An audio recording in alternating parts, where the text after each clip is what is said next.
Hi, everyone, and welcome to Alive in the Archive. I'm Eliza Samuelson here with the Feminist Institute, a not-for-profit organization dedicated to digitizing, sharing, and collecting the rich history of feminist art, humanities, business, and politics, and making our archive globally accessible for free. Today, I get the pleasure of speaking with New York Times bestselling author and recently announced senior editor at the Undefeated, Morgan Jerkins. Morgan, welcome to Alive in the Archive. Hi, everyone. Morgan, you have been a very busy woman the past few years. Yeah. You graduated Princeton in 2014. You have 2 books under your belt, with the third being released next month, and maintain your work as a senior editor all before you are 30. Yeah. Yeah. When you put it like that, it's like it makes me get tired. But yep, that's all true. Yes. Having found success at such an early age, have you started to think about maybe actively archiving your career? Yes. I started thinking about that, particularly with the pandemic. It's funny, like as I'm sitting here, I have my journal right next to me, and I don't update it as much as I should, but Yeah. I feel like I need to. One of the reasons why I haven't been writing by hand is because I hate my penmanship. I'm a fast typer, but Mm. I also know that computers fail. You know what I mean? And I think about when I was doing research for Wandering, when I was studying in undergrad, and I would go to the archive section of the library. You would see all the different drafts, all the different correspondences, the letters, and all that. And I'm like, I don't really have a lot of those. So it's definitely gotten me thinking of the importance of documentation, not just from the finished product, such as my books, but also all of the creations in between. Right. Yeah, I mean, part of the process is equally as important as the finished product, and being able to kind of preserve and pass those things on are important Right, as well. right. So now that you have kind of been in this publishing world for a minute now, Mhm. I'm interested to hear a little bit about your experience getting into the publishing industry and Yep. becoming an author and all of that. Right. So my introduction into the publishing industry was definitely not what I expected. Mm. When I was gearing up to graduate from Princeton, I expected that I was going to get an entry level job at a literary agency or a publishing house where I would work there, and then I would find my way as an author through those avenues. And that didn't happen. Mm. I didn't get any job in the publishing world when I graduated from Princeton. My only saving grace to my confidence at that time was that I was studying at Bennington. It's a low residency MFA program in Vermont. Mm. And so I was back home in a modest town in southern New Jersey, and I was spending a lot of time on the internet because there really wasn't much else to do.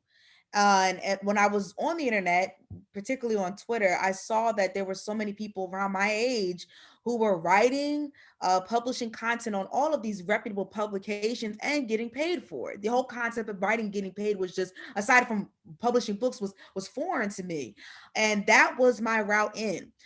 In 2014, the editorial landscape, particularly online, was very different.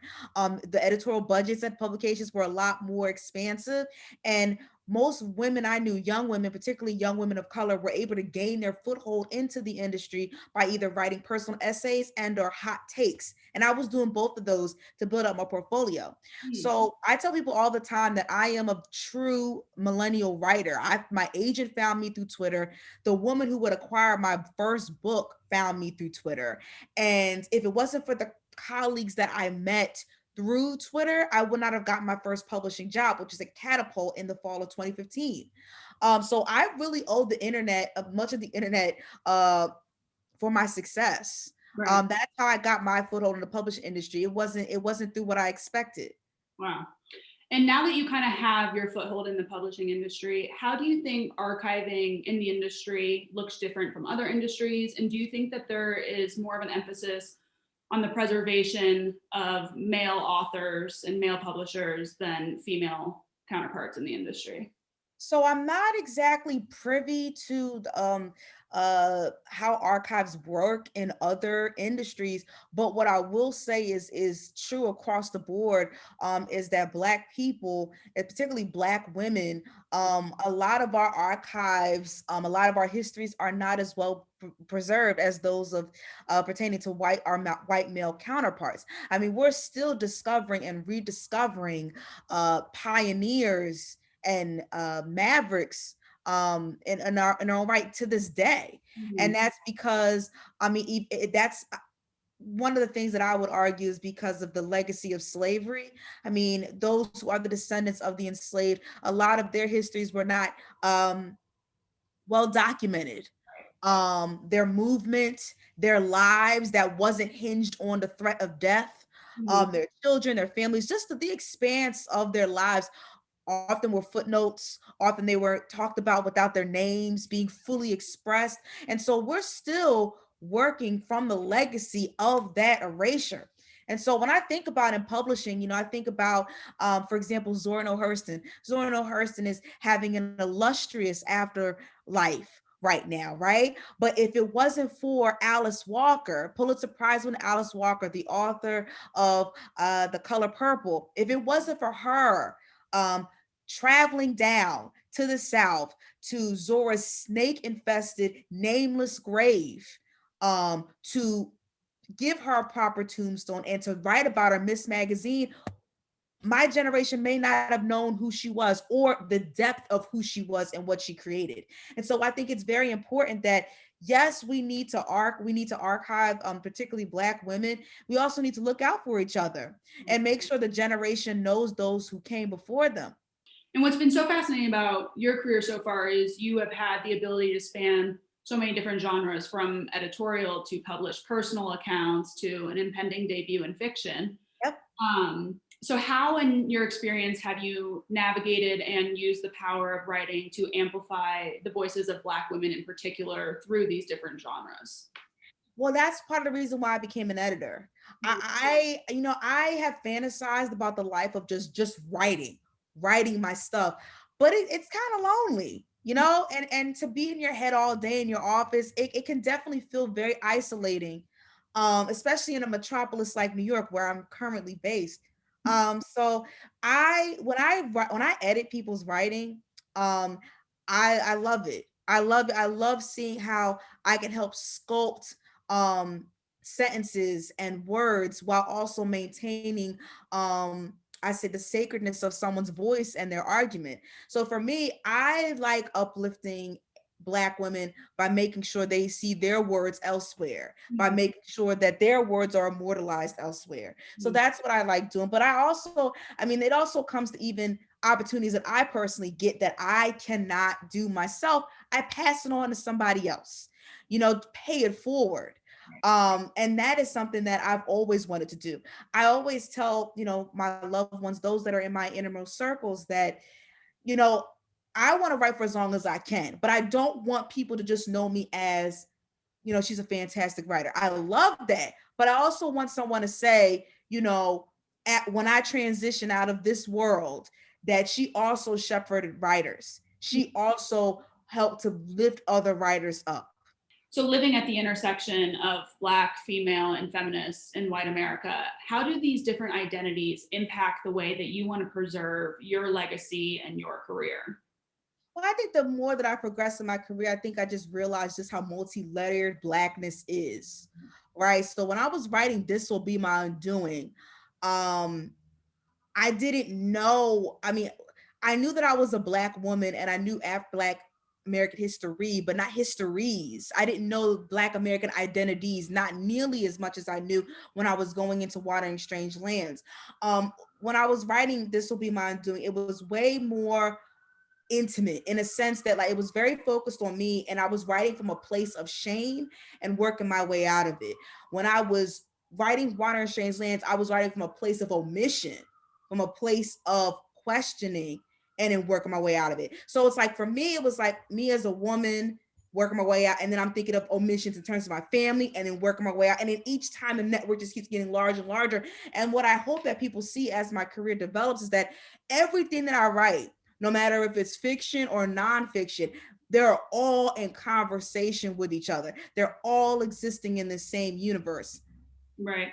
I mean, and you had originally said that you weren't anticipating and including your personal account or your family history in Wandering in Strange Lands, but it kind of took itself there naturally. Well, I mean, my editors had to push me. The truth of the matter is that even though I found great success as a personal essayist, I Right. kind of was still a bit insecure about it because I'd gotten some of the some of the vitriol directed towards young women who went this route, writing the confessional writing, and I didn't think I was considered as serious of a writer if I focused on personal essays. So in the beginning, Wandering in Strange Lands was going to be very calcified and written from a distant approach.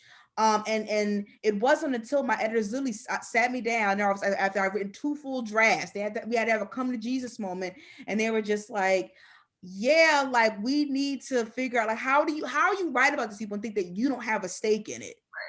You know what I mean? And that's when everything started to crystallize. When I went backwards and started with me again. Right. I mean, and just the power of being able to tell your personal story in your writing is Mhm. equally as important. Um, Right. and you talk a lot about your journey with feminism and what that kind of looks like for you a lot in This Will Be My Undoing. You say that we cannot come together if we do not recognize our differences, and these differences are best articulated when women of color occupy the center of the discourse. So, Mhm. with that in mind, kind of for our last question to wrap up our discussion today, do you think personal archiving is a feminist act? And if so, what dangers kind of exist in preserving feminist material when historically and currently feminism is centered disproportionately on white women? Yeah, that's a big question. So I think that, archiving, will I say it is a feminist act? I mean, I do, but I have a disclaimer on that. Hmm. Because if we are archiving, for example, women who have been against the rights of other people, especially those that don't look like them, it is our job as archivists to contextualize this. We can't just put it all the way out there. It needs to be contextualized. Um, but I do think that it is important that we do preserve women's voices, and that's not just white women, that's not just Black women, that's not just cis women, and that's not just straight women. Right. I think it's important that we archive all types of women to ensure that, but also to make sure that we give women their flowers when they're living too. And I say this particularly for Black women because there are many Black women who have passed and were not given their flowers while they could smell them. The second part of the question, can you repeat the second? What are the dangers of? Yeah, just kind of what are the dangers of preserving feminist material like under this veil? I mean, you talk about it in This Will Be My Undoing at the beginning. You say this is a book for all women, but historically and currently, feminism has been disproportionately centered around Yeah, the white woman. Um, right, right. I mean, it just breeds more ignorance, and we've seen the devastating lengths that ignorance will go under the Trump administration. If we just decide to just keep preserving white women's voices and we leave the voices of other women to the dustbins, um, our the academy will not be better for it. The internet will not be better for it. Publishing will not be better for it. Publications, whether it's journals or online ones, will not be better for it. We will just be stuck in this just distressing loop, an echo chamber. And right. so that's what I think is really important, is that we have to make sure everyone gets archived, because young people have to know that there are those that came before them that made it possible for them to do the work that they're doing. But when we're discussing all of these topics about race and gender and class and sexuality, even when it's not in the zeitgeist, it's still relevant and people were still doing the work and those people existed, Mhm. right? Right. A lot of times we know the words, we don't know who created them. Right. And I think about that with regards to first the Me Too movement, the term misogynoir, the term intersectionality. We knew the words before we knew the women. And I think I would love to see in a space where we know both at the same time, Mhm. Yeah. because those women are still alive. Yeah. Mhm. Yeah. No, I couldn't have said it better myself, but thank you so much for joining us today for Alive in the Archive. I mean, it has been a privilege to hear you speak on these topics, and your storytelling is truly such a gift, something we can all learn from. I know I have. Oh, And our founder, Kathleen Landy, often says this. She says, if you can articulate your conviction, it becomes your reality. And I can't think of somebody who doesn't amplify that better through your conviction, which is vulnerable and eloquent. So thank you so much. thank you. All right, enjoy the rest of your day. You too, Morgan.